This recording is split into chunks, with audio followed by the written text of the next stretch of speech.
ప్రాణం, ఆత్మ, శరీరం నరకములు కాలే విషయం అనుభవించి తను రాసింది పుస్తకములు. శరీరం అట ఆ నరకంలో జ్వాలలు తగిలి కాలిపోతా ఉన్నదట, రాలిపోతా ఉన్నదట.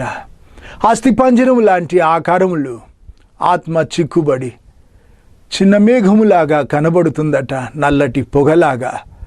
తిరిగి శరీరం మొలుస్తుంది, మళ్ళీ అగ్ని జ్వాలలు వచ్చి కాలుస్తున్నాయి. ఆ చోట అగ్ని ఆరదు, పురుగు చావదు అని బైబిల్లో చదువుతాము కదా.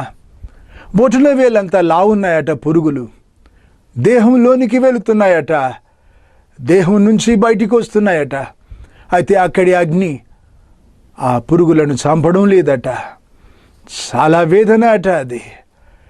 కొన్ని గంటల సేపు ప్రభు ఆ వ్యక్తిని నరకములో విడిచిపెట్టినప్పుడు, ఎందుకు దేవుడు తనను నరకములో విడిచిపెట్టినాడు ఆ వ్యక్తికి అర్థం కాలేదు.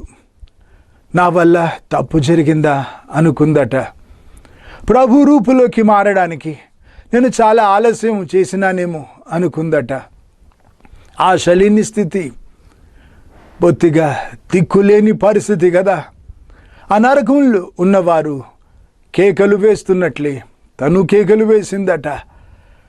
అగ్ని తనను కాలుస్తూ ఉంటే, అసైతాను శక్తులు తనను హింసిస్తూ ఉంటే, కొన్ని గంటలు గడిచిన తర్వాత ప్రభువైన యేసుక్రీస్తు తనకు కనిపించి చెప్పినాడట, నిన్ను విడిచిపెట్టలేదు, నేను నీకు కనిపించలేదు, అంతే, నీ దగ్గరే ఉన్నాను అని చెప్పినాడట.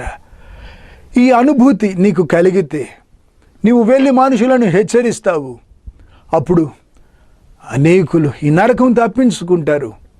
అందుకొరకే ఈ అనుభవం నీకు సెలవిచ్చినాను. అందుకే కొన్ని గంటల సేపు ఈ నరకయాతనలు నీవు అనుభవించినట్లు సెలవిచ్చినానని చెప్పినాడట దేవుడు.